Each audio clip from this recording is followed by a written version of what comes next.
साथियों नमस्कार। मैं आशा करता हूं कि आपकी पढ़ाई बिल्कुल ठीक चल रही होगी और घबराहट नहीं हो रही होगी। लेकिन यह सच है कि मेरी आशा और हकीकत में थोड़ा अंतर है, क्योंकि पिछले एक वर्ष में जो हुआ है उससे आपकी पढ़ाई में बड़ा ही अप डाउन आया है। तो अगले 21 दिन में क्या आप ऐसा करें और किस तरीके से करें कि निश्चित रूप से आपकी सफलता आपको मिले, उसके लिए एक छोटा सा वीडियो आपको लास्ट तक देखना बहुत जरूरी है, क्योंकि इसमें मैं कुछ बातें आपको ऐसी बताऊंगा जो आपके काम आएंगी। सबसे पहला पॉइंट तो ये समझना है कि जो 21 नंबर है ना, अपने आप में ये बहुत बड़ा पावरफुल नंबर है, बहुत ज्यादा पावर इसके अंदर। इतिहास उठा के आप देखेंगे तो 21 दिन का एक अलग ही कॉन्सेप्ट रहा है पूरी दुनिया में। तो आप इस पर भरोसा रखिए कि जो 21 दिन की अगले 21 दिन की रणनीति है वो आपकी कैसी हो, ये बहुत कुछ तय करेगा कि आप क्या करने जा रहे हैं। आइए एक एक करके बात करते हैं। सबसे पहला काम जो आपको करना था, सबसे पहला काम आपको जो करना था वो क्या करना था कि जो करना था का मतलब ये हो गया कि यदि अभी तक नहीं किया तो इसका मतलब ये नहीं कि अब नहीं कर सकते हैं, क्योंकि यही वो आधारभूत बात है जिसके बिना आपका काम ही नहीं चलेगा। तो सबसे पहला काम आपको ये करना है कि आप प्रीवियस ईयर PYQ जिससे आप कहते हैं PYQs पर अपनी एनालिसिस करें। अब इसमें एक समस्या आएगी, क्योंकि टाइम कम बचा है तो मैं ये नहीं कहूंगा कि आप अभी तक यदि नहीं कर पाए तो पिछले 10 या 20 वर्ष का करें। एटलीस्ट आप जो है वो 5 ईयर्स का, अगले 5 वर्ष का, जो 2023 से लेकर के 22, 21, 20, 19 और 18 चूंकि 2018 में नेगेटिव मार्किंग लागू हुई 2018 में, और 2018 से लेकर के 2023 तक का ये जो पैटर्न है ये आपके लिए ज्यादा ही बेनिफिशियल होने वाला है। तो इसकी एनालिसिस कर लें PYQs की सॉल्व करके प्रॉपर, कि क्वेश्चन कहां से ज्यादा पूछे गए हैं। यही काम आप करंट अफेयर में करें, यही काम आप करंट अफेयर में करें कि कहां से क्वेश्चन ज्यादा आ रहे हैं।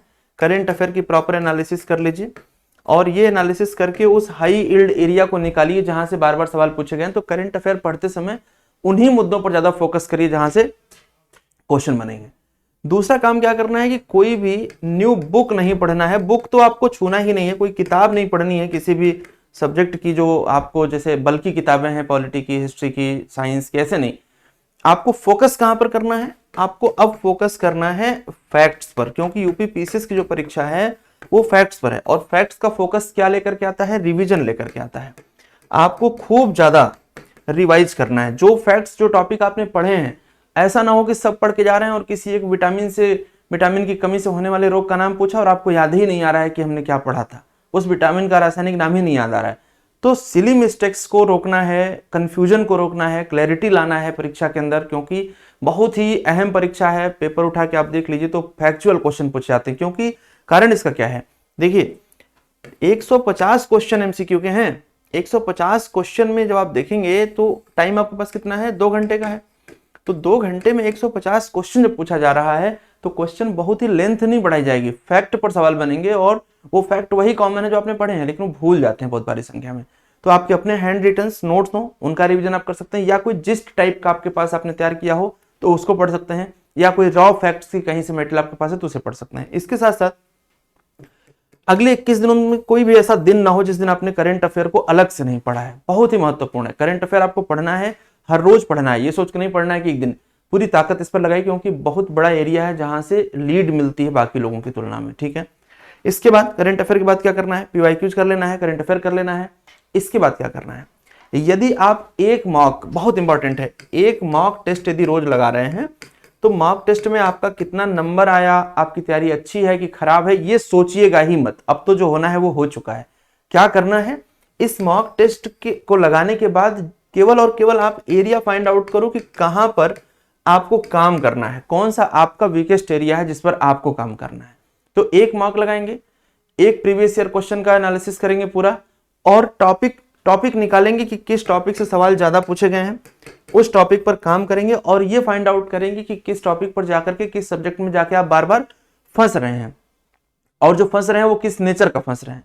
यदि आपको लग रहा है कि आपके कॉन्सेप्ट ही क्लियर नहीं है तो कोई बात नहीं है, अब 21 दिन में कॉन्सेप्ट क्लियर नहीं हो सकता है। आप क्या करें? मगअप करने की कोशिश करें, फैक्ट्स को मेमोराइज करें। अब जो होगा वो 22 दिसंबर के बाद होगा, लेकिन ये जरूर फाइंड आउट करें कि किस सब्जेक्ट में, किस टॉपिक में आप उलझ रहे हैं। देखो एक बात हमेशा मेरी याद रखना, सैलरी आपको चाहिए, सिग्नेचर आप करेंगे, पावर आपको चाहिए, रेपुटेशन आपका बनेगा, सोशल स्टैंडर्ड आपका मेंटेन होगा, नौकरी आपको मिलेगी, तो फिर पढ़ाई भी आपको करनी होगी। कोई कोचिंग वाला, कोई यूट्यूब वाला, कोई दुनिया वाला ये आपके लिए पढ़ नहीं सकता, पढ़ना आपको पड़ेगा।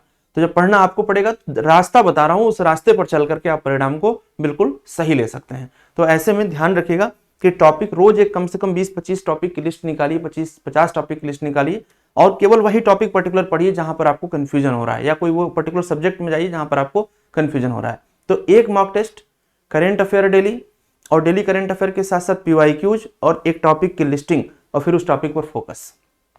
बहुत सिंपल सी रणनीति है और एकदम सटीक है। तो ये करेंगे तो आपको निश्चित रूप से लाभ मिलेगा, और करके देखिए, फिर मुझे कमेंट करके बताइए कि सर इससे हमें क्या बेनिफिट हो रहा है। बिल्कुल भी कहीं से भी नया बंडल कुछ भी नहीं लेकर के आना है, कब 20 दिनों में ये पढ़ेंगे, ठीक है। चलिए एंजॉय करिए, और उम्मीद करते हैं कि आपको अच्छी सफलता मिलेगी। नमस्कार।